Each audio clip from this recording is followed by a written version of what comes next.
안녕하세요. 김성길 목사와 함께하는 예수님 이야기 제4단원의 340회가 되겠습니다. 이 시간의 주제는 제가 도와드릴게요 라는 제목을 정했습니다. 자, 본문 말씀은 마태복음 10장 5절로 10절 다시 한번 같이 읽어보죠.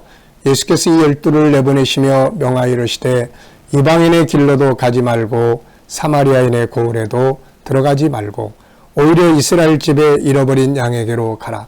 가면서 전파하여 말하되 천국이 가까이 왔다 하고 병든 자를 고치며 죽은 자를 살리며 납병 환자를 깨끗하게 하며 귀신을 쫓아내되 너희가 거저 받았으니 거저 주라. 너희 전대에 금이나 은이나 동을 가지지 말고 여행을 위하여 배낭이나 두벌 옷이나 신이나 지팡이를 가지지 말라. 이는 일꾼이 자기의 먹을 것 받는 것이 마땅함이라. 아멘. 제가 도와드릴게요. 주님의 말씀을 읽다 보니까 이 주제가 생각이 나서 오늘 말씀을 이걸 나누려고 합니다. 자, 본문을 보면 지난 시간에 우리가 살펴본 것처럼 주님은 제자들을 보내시면서 잃어버린 양에게로 가라고 하십니다. 자, 지금도 주님은 잃어버린 양들을 위해서 누가 가겠느냐? 주님은 사람들을 보내시고 싶어 하시는데 누가 우리를 위해서, 누가 저 잃어버린 양을 위해서 가겠느냐? 주님은 지금도 이렇게 물으시지 않을까 싶어요. 네가 갈래? 아유, 전 바빠가지고요. 요나 같은 사람은 네가 갈래? 아니에요. 나는 좀 저런 사람들 싫어요. 내 스타일이 아니에요. 솔로몬 같은 사람한테 네가 갈래? 아니에요. 저는요 좀 즐기고 살아야 돼요. 나 그동안 너무 힘들게 살았거든요. 이 핑계 저 핑계 대면서 안 가는 경우들도 얼마나 많습니까?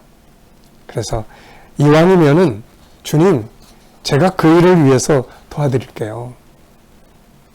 도와드린다는 게 좀 그렇지만은 그래도 주님, 제가 좀 그 일을 해드릴게요.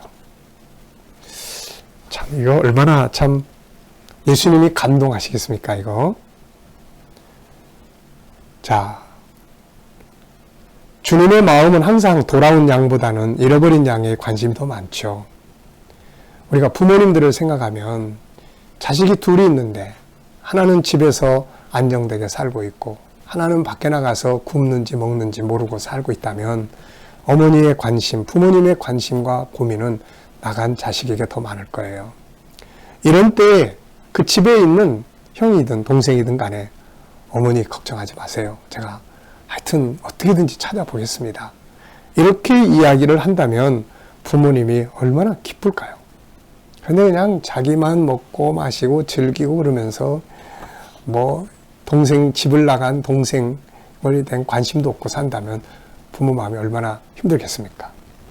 그래서 우리는 항상 내가 그 일을 해보겠습니다. 제가 그 일을 도와드릴게요. 이런 마음으로 이런 양 앞에 다가설 수 있어야 되겠습니다.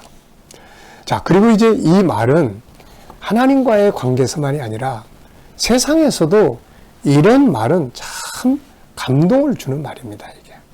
그래서 저는 항상 말씀드리지만 예수님의 그 말씀이 단지 예수님과의 관계에서만이 아니라 세상에서도 성공하는 비결이다. 제가 도와드릴게요. 예수님도 우리가 주님, 제가 그 일을 하겠습니다. 그러면 얼마나 기뻐하세요. 나하고 상관없어요. 이런 사람들도 많은데 세상도 마찬가지예요. 이 시간에는 세상에서도 이 말이 얼마나 감동을 주고 또 성공의 길이 되는지를 좀 말씀을 드리려고 합니다. 제가 도와드릴게요. 제가 도와드리겠습니다. 내 일은 아니지만 제가 좀 도와드리죠. 자, 이거 참 얼마나 감동적이에요. 자, 우리가 관공서나 또 이런 곳에 가가지고 막 처음 서류 작성하려고 그러면 도대체 이거 어떻게 해야 되나고 막 쩔쩔매고 있었죠. 그럴 때 옆에서 누가 다가와가지고 아유, 제가 좀 도와드릴까요? 그러면 참 천사 만난 것 같이 얼마나 고맙고 감사합니까? 그래서 이 말은 세상에서도 성공의 언어라고 이야기를 해요. 자, 사람을 매료시키는 인간형 리더십의 저자인 콩클린이라는 사람은 이 이야기를 많이 써놨어요. 그래서 그 사람은 그 걱정거리는 내게 맡겨주세요. 그 일은 제가 도와드리겠습니다. 라는 이 말은 굉장히 신선한 말이고 사람들을 감동시키는 말이다. 라고 이야기를 해놨습니다. 자, 그러면서 이 사람이 경험했던 이야기를 써놨는데 한번 제가 읽어봐 드릴게요. 자, 이 사람의 경험입니다. 내가 처음으로 이 말을 들은 것은 2차 세계대전 직후의 일이었다. 한 부동산 세일즈맨한테서 들은 것이다. 어떤 사람이 세일즈맨에게 전화를 걸어 아주 복잡한 부동산 문제를 걸머지고 있는데 어떻게 하면 해결할 수 있느냐 이렇게 이제 물어봤다고 해요. 그때 이 세일즈맨은 그건 잘 모르겠는데 이게 아니라 이렇게 이야기했다고 합니다. 그러세요? 그 걱정거리는 저한테 맡겨주십시오. 몇 군데 짐작이 가는데 전화를 걸어 당신에게 필요한 조사를 해보겠습니다. 알게 되는 대로 곧 전화를 올리죠. 이렇게 해가지고 그 사람이 그 사건을 도와줍니다. 그런데 이 세일즈맨은 그 뒤에 굉장히 큰 거래들을 몇 번 하게 됐다고 합니다. 왜냐하면 자기 일을 도와줬던 그 사람을 잊을 수가 없는 거죠. 그래서 성공을 했다는 이야기를 써놨어요. 또 이런 이야기를 또 써놨습니다. 나는 수많은 사람들이 이 말을 사용하여 성공하는 것을 목격해왔다. 세일즈맨은 고객한테 세일즈하기 위해 사용하며 다른 사람은 비즈니스상의 갖가지 불만을 처리하기 위해 사용하고 있다. 혹은 좀 더 자극적인 마음가짐을 다지는 수단으로 사용하는 사람도 있다. 자, 예를 들어서 어떤 사람의 이야기를 해놨습니다. 자, 엘렌이라는 사람이 있었는데 자기가 경험한 걸 이야기를 해줬어요. 그녀는 어느 커다란 기업의 타이프실에서 일하고 있었다. 어느 날 점심시간에 쉬는 시간에 중역 한 사람이 방에 들어와서 오전 중에 타이프를 부탁한 편지가 어디 있느냐고 물었습니다. 상사는 마침 점심시간으로 외출 중이었죠. 그래서 중역은 눈에 띈 두 여성에게 그걸 물어봤는데 이 사람들은 그걸 알 길이 없었습니다. 그리고 마침내 이 엘렌이라는 사람에게 왔어요. 엘렌은 이렇게 대답을 했습니다.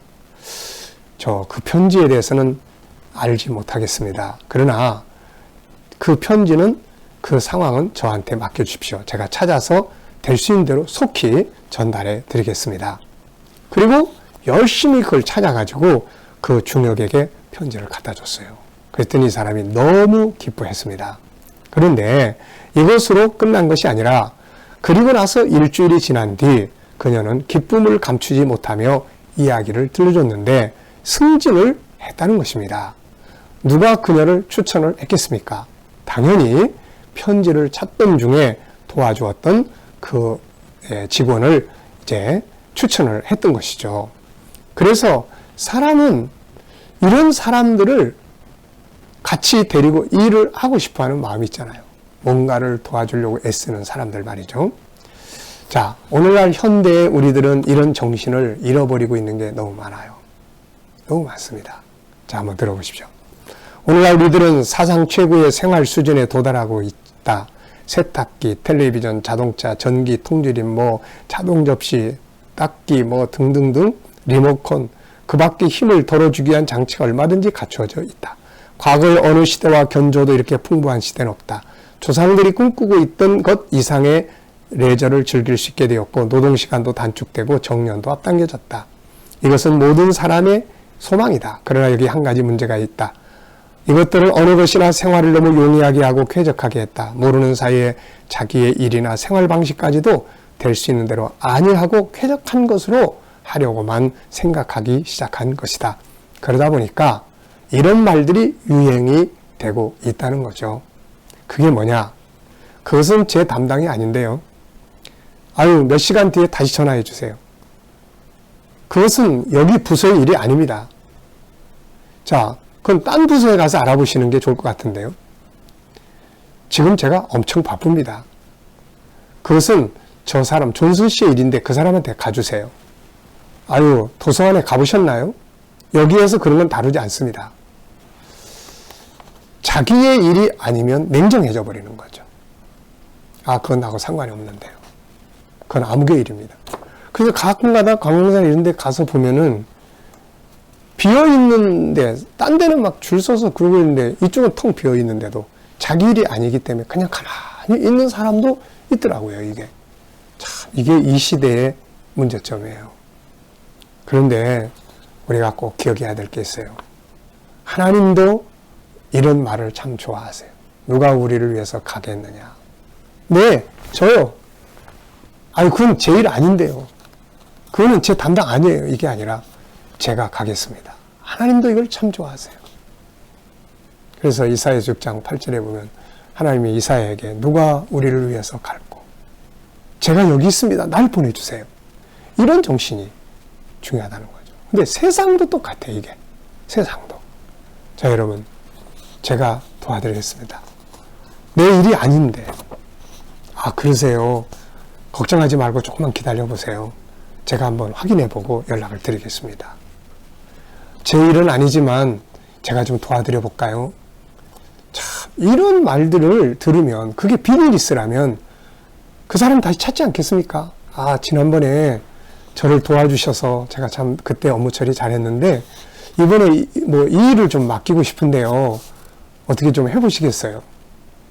사람은 누구나 다 이런 사람들을 좋아합니다. 이런 일들, 내가 좀 도와줄까요? 이 말을 제일 모험적으로 잘 하시는 분이 누군지 아세요? 바로 하나님이세요. 하나님, 예수님이세요. 우리가 막 쩔쩔쩔쩔 매고 있으면 그분은 이렇게 말씀하십니다. 너희 염려를 내게 맡겨라. 걱정하지 마. 내가 도와줄게. 베드로서 5장 7절에도 너희 염려를 다 주께 맡기라. 네, 시편 37편 5절에도 너의 길을 여호와께 맡기라. 잠언 16장 3절에도 너의 행사를 여호와께 맡기라. 이게 무슨 말이겠어요? 힘들지? 내가 좀 도와줄까? 걱정하지 마. 내가 도와줄게. 예수님은 단 한 번도 야, 그건 내 일 아니야. 그건 나하고 상관없는 일이야. 네가 알아서 해. 네가 제져놓고 네가 책임져. 이렇게 말씀하시는 분이 아닙니다.